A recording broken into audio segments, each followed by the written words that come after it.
Modul 12, modul terakhir. Eh, Modul 12 ini kita akan membahas tentang kewirausahaan serta kreativitas dan inovasi dalam organisasi. Nah, untuk bab 12 ini, teman-teman diharapkan untuk bisa mengerti 14 poin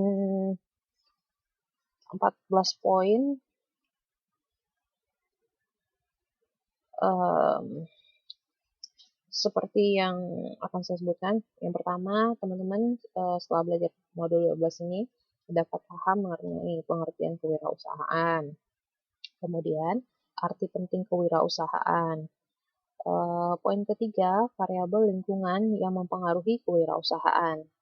Yang keempat, faktor psikologis dan sosiologis kewirausahaan. Yang kelima, proses kewirausahaan. Yang keenam, faktor penentu keberhasilan kewirausaha. Yang tujuh, memelihara semangat kewirausahaan. 8, kreativitas dan inovasi. 9, karakteristik individu dan kreatif. 10, proses kreativitas. 11, inovasi organisasi. 12, tipe-tipe inovasi. Kemudian poin ke-13, tahapan inovasi. Dan yang poin ke-14, strategi mendorong kreativitas. Nah, jadi ada 14 poin yang harus teman-teman kuasai setelah belajar modul 12 ini. Nah, kita masuk ke kegiatan belajar 1 dulu, yaitu mengenai kewirausahaan. Menurut teman-teman, kewirausahaan itu apa?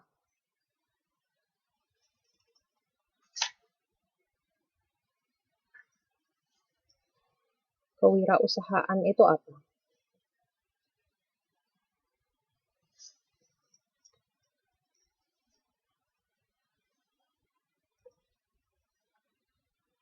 Jawab dulu. Teman-teman coba ini, menurut teman-teman kewirausahaan itu apa?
Siapa lagi nih? Yang jawab baru 1. Merintis usaha dari kecil, mengembangkan usaha sampai besar.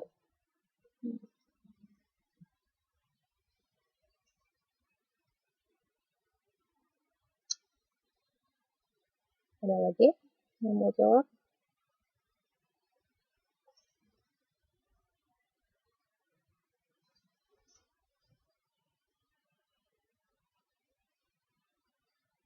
Yang lain mana? Kok nggak jawab? Kewirausahaan itu apa?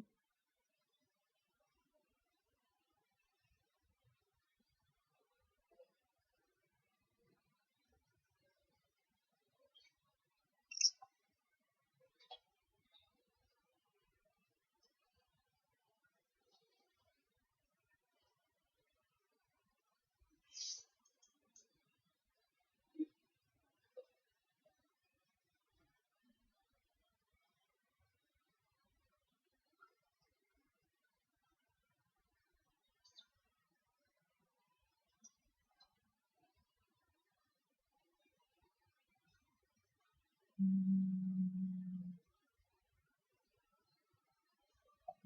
skala kecil dan bermanfaat risiko.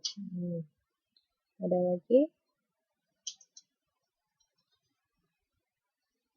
Kewirausahaan adalah orang yang merintis usaha dari awal, bersih memanfaatkan peluang, dan berani mengambil risiko.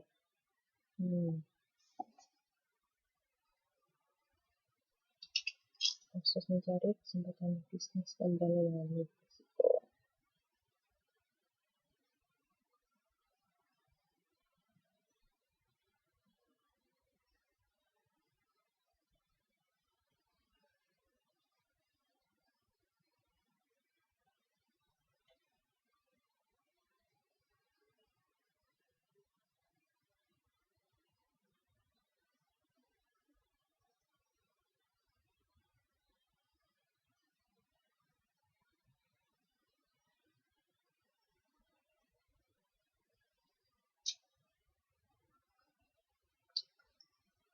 Proses mencari kesempatan bisnis dan berani mengambil risiko.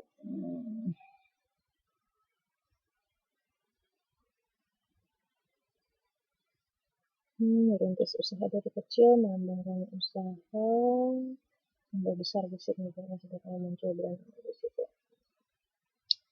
Oke, ini kita lihat satu-satu ya. Kita lihat dulu. Kalau wirausahawan, nah itu orangnya.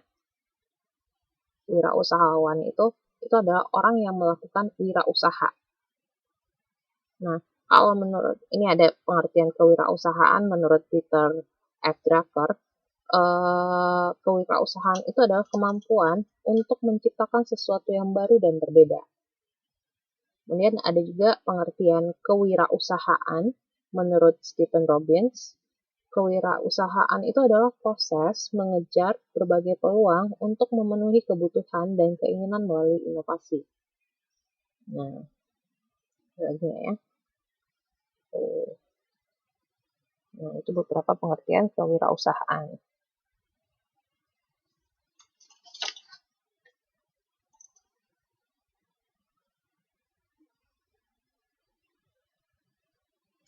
Jadi teman-teman bedain ya antara kewirausahaan sama wirausahawan.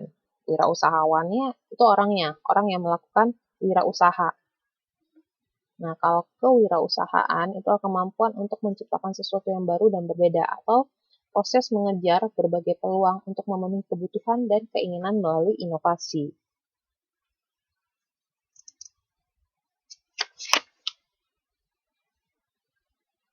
Oke. Nah, kemudian kita lihat.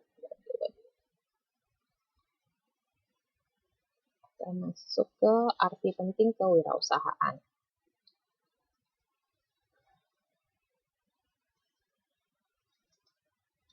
Nah, ada beberapa manfaat dari kewirausahaan itu. Apa-apa saja?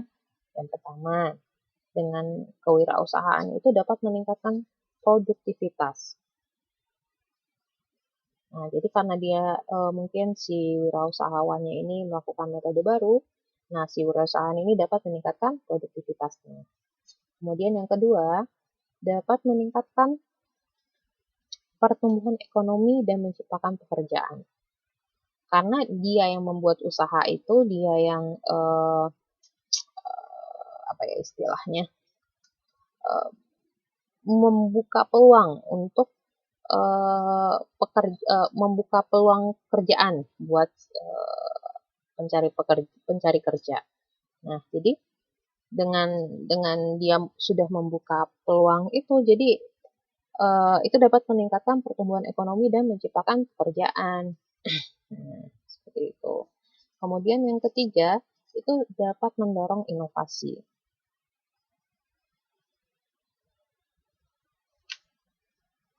Nah, dapat mendorong inovasi karena mungkin dia seperti buat metode baru gitu kan. Jadi itu kan mendorong inovasi gitu kan. Terus juga bisa menciptakan teknologi baru dan menciptakan produk dan jasa baru. Itu sudah cukup jelas. Kemudian manfaat lainnya itu bisa membantu organisasi bisnis yang besar.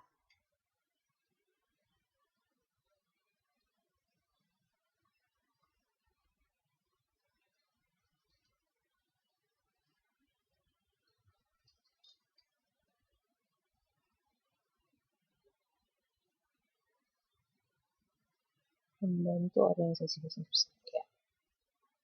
Oke, itu beberapa arti penting dari kewirausahaan. Kemudian kita masuk ke variabel lingkungan yang mempengaruhi kewirausahaan. Apa-apa saja? Yang pertama ada variabel ekonomi. Ya, variabel ekonominya apa-apa saja yang mempengaruhi. Yang pertama ada insentif pasar. Yang kedua, adanya besarnya modal suatu masyarakat. Kemudian, yang kedua, ada variabel sosial. Variabel sosial itu ada apa-apa saja yang mempengaruhi variabel sosial. Ada sistem hukum, ada budaya, ada mobilitas sosial. Itu beberapa yang mempengaruhinya. Kemudian kita masuk ke faktor psikologis dan sosiologis kewirausahaan. Jadi ada kita masuk ke faktor psikologis dan sosiologisnya dulu. Jadi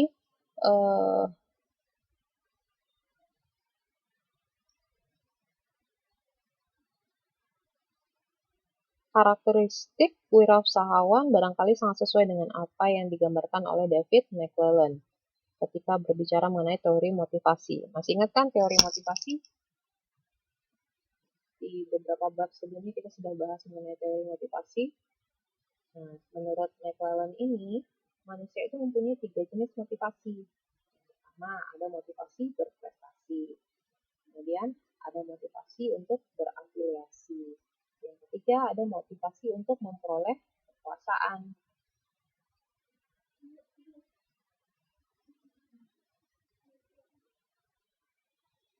Kemudian, menurut Thomas Beckley dan David People mengemukakan 5 dimensi yang membedakan wirausahawan dan non-wirausahawan. Yang pertama, kebutuhan untuk mencapai prestasi.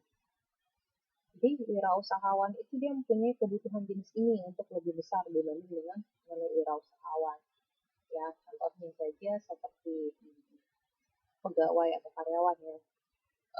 Wirausahawan ini mereka terbiasa dengan persaingan yang ketat untuk menjaga usahanya ini untuk tetap hidup. Jadi dia tuh udah terbiasa dengan kayak persaingan. So itu dia kebutuhannya untuk mencapai prestasi itu biasanya lebih tinggi ketimbang yang usahawan. Kemudian yang kedua, pengendalian diri.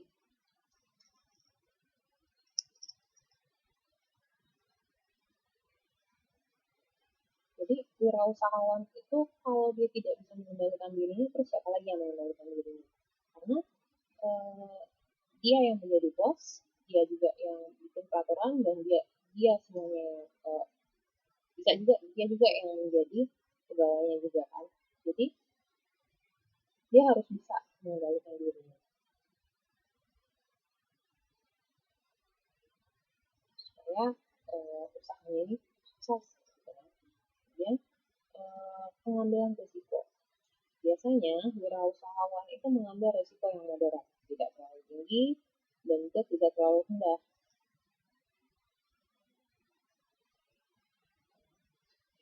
Dia tahu gitu kan level yang pas lah untuk mengambil risiko itu yang mana. Karena terlalu tinggi itu juga akan riskan buat dia, terlalu rendah juga perkembangan usahanya itu juga lambat jadinya karena dia nggak mau ngambil risiko. Kemudian Yang keempat, toleransi terhadap ketidakjelasan. Biasanya wirausahawan itu mengambil keputusan berdasarkan informasi yang tidak lengkap atau tidak jelas. Jadi situasi yang dihadapi mereka ini dan kemampuan menyesuaikan diri terhadap situasi ketidakjelasan tersebut lebih besar ketimbang yang pegawai, karena kalau pegawai kan udah jelas kan, kalau ya gitu ngikut ini doang, apa namanya, kantornya doang, tempat dia kerja gitu. Jadi sudah ya tinggal ngikut prosedur gitu. Kemudian perilaku tipe A. Tipe A ini merupakan perilaku mengerjakan lebih dengan menggunakan waktu yang sempit, meskipun barangkali ada keberatan di pihak lain. Jadi wirausahawan ini punya perilaku semacam ini yang lebih tinggi. Jadi dia itu bakal mengerjakan sesuatu yang lebih, tapi dalam waktu yang sesingkat-singkatnya.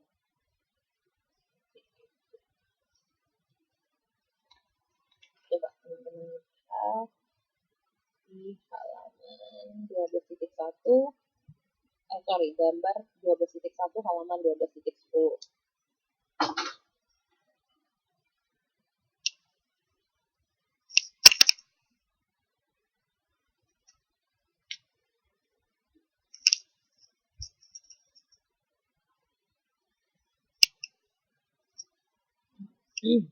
Teman-teman udah ngeliat kan ya yang halaman 12.10 itu. Nah, dari gambar itu, dari matriks 12.1 ini, menurut teman-teman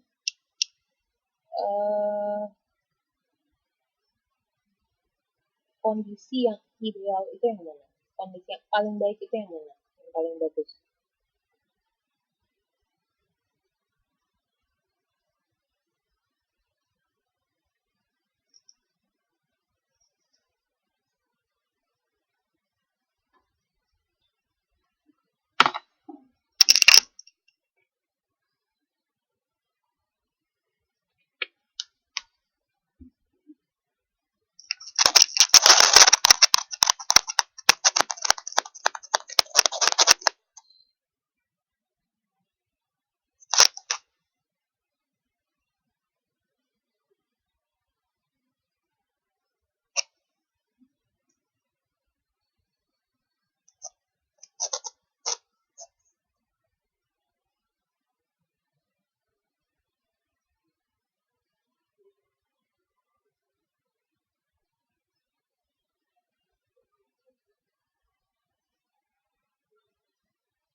Yang paling ideal kondisi itu adalah yang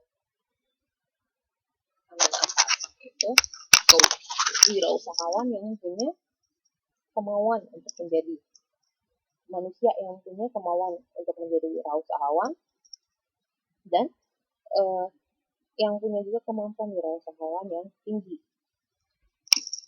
Nah, ini kondisi ideal untuk seorang wirausahawan. Akan tetapi yang ini kemauan untuk menjadi wirausahawan tinggi tapi kemampuan wirausahawannya rendah, itu juga bisa ini yang apa ini, kemauan menjadi tinggi tapi ini rendah, ya yang kiri atas atau yang kanan bawah, yang kemampuan wirausahawannya tinggi tapi kemauan untuk menjadi wirausahawannya itu rendah, itu bisa didorong untuk menjadi wirausahawan yang ideal, yang baik, dengan beberapa variabel seperti pendidikan atau pengalamannya lebih lama untuk menjadi wirausahawan yang ideal kayak gitu. Nah, kalau misalnya yang mana nih, kiri paling bawah ini yang kemampuan wirausahawannya rendah dan kemauannya untuk menjadi wirausahawan juga rendah. Nah, orang seperti ini biasanya sulit untuk menjadi wirausahawan. Nah, seperti itu. Kita lanjut ya. Kita masuk ke proses wirausahawan. Jadi, ada beberapa proses yang dilalui untuk membuat sebuah wirausaha gitu kan, untuk membuat usaha. Nah, prosesnya itu bisa teman-teman lihat di buku halaman 12.11 di gambar 12.2. Nah, di gambar itu hal yang pertama yang harus ada itu adalah kesempatan dan ide. Jadi, ide dan kesempatan itu ya harus berimbang lah gitu waktunya gitu kan. Ada ide, terus ada kesempatan. Terus dilakukan. Kemudian dianalisis gitu kan. Halangan untuk masuknya itu apa? Maksudnya untuk masuk ke usaha itu apa? Dianalisis, kemudian dicari mungkin solusinya bagaimana, kemudian dibikin rencana bisnisnya. Setelah itu dibikin strateginya, kemudian dibentuk organisasi, kemudian ditentukan faktor-faktor penentu kesuksesan itu apa-apa saja, kemudian semangat untuk kewirausahaan itu juga harus dipelihara. Nah, dengan begitu kewirausahaannya kemungkinan untuk suksesnya itu lebih tinggi gitu.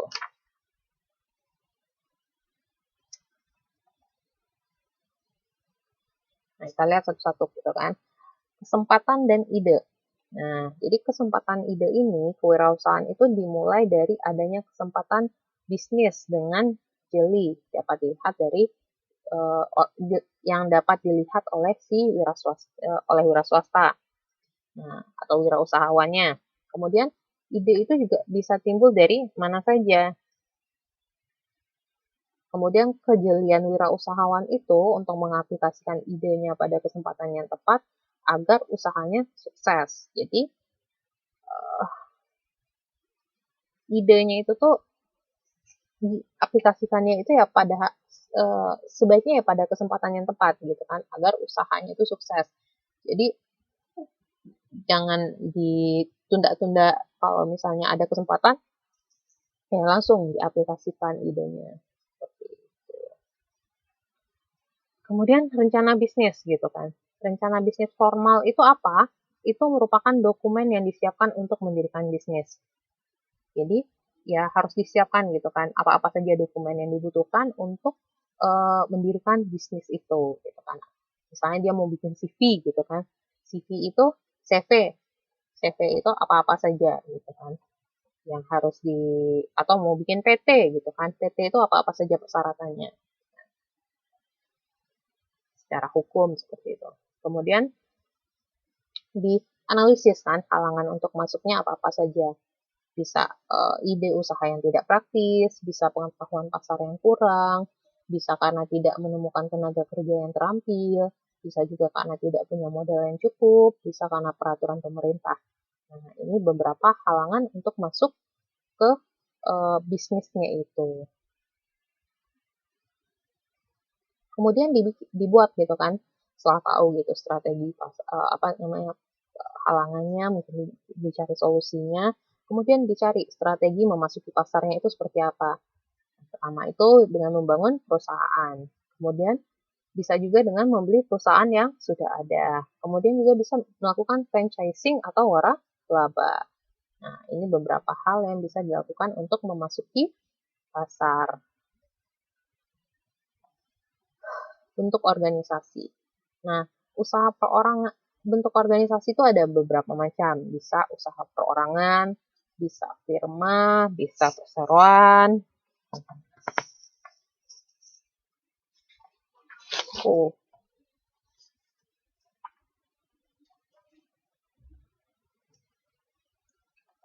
Kemudian dilihat lagi faktor penentu keberhasilannya. Apa-apa saja seperti umur usahanya gitu kan. Kemudian kemampuan manajerialnya, kemudian operasionalnya seperti apa, kemudian manajemen yang kompeten. Nah, ini beberapa faktor yang mempengaruhi keberhasilan dari kewirausahaan tersebut.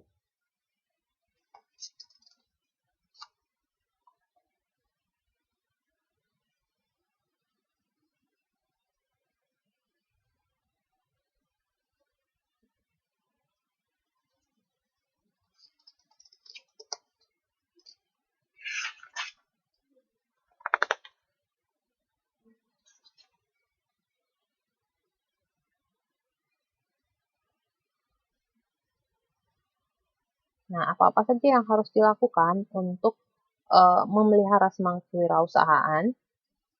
Yang pertama, mendorong kewirausahaannya dulu.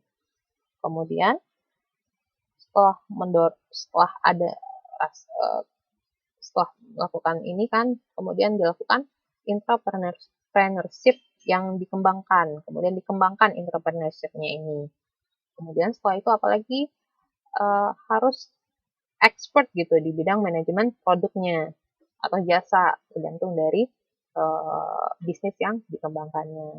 Kemudian setelah itu baru dukungan dari manajemen puncak. Nah, coba dilihat tabel 12.6 halaman 12.19. Nah, ini ada budaya administratif dan entrepreneurship. Nah,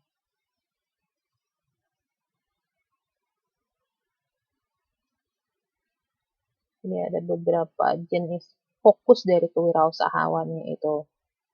Ada yang fokusnya pada karakteristik, ada pada karena tekanan, ada karena administratif karakteristik, ada juga fokusnya kepada administratif tekanan.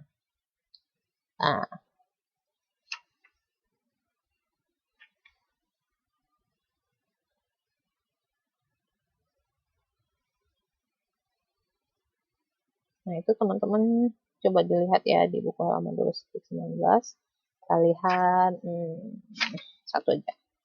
Nah, di situ kan ada orientasi strategi, ada komitmen memanfaatkan kesempatan, ada komitmen sumber daya, dan ada pengendalian sumber daya. Nah, kita lihat salah satu dulu aja. Orientasi strategisnya. Nah, karena fokusnya ini beda-beda, orientasi strategisnya pun juga berbeda-beda. Misalnya, yang fokusnya pada kewirausahaan karakteristik itu didorong oleh persepsi kesempatan. Sedangkan kalau yang fokusnya kewirausahaan tekanan itu orientasi strategisnya itu pada kesempatan yang menghilang atau perubahan teknologi, ekonomi, sosial, dan politik. Kemudian yang fokusnya administratif karakteristik itu didorong oleh orientasi strategisnya ya, didorong oleh sumber daya yang dikendalikan. Kemudian yang fokus administratif tekanan, itu orientasi strategisnya bisa karena kontrak sosial, ada kriteria pengukuran prestasi, ada sistem perencanaan dan siklus, kemudian mengakui adanya banyak komponen. Nah,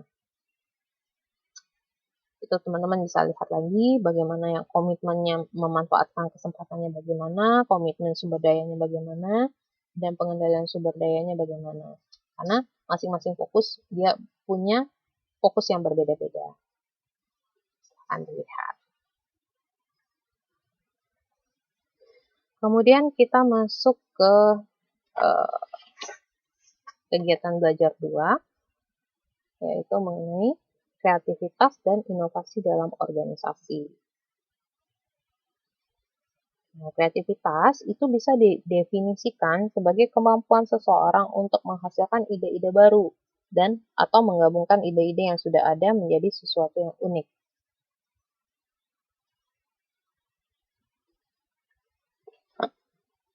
Pengertian dari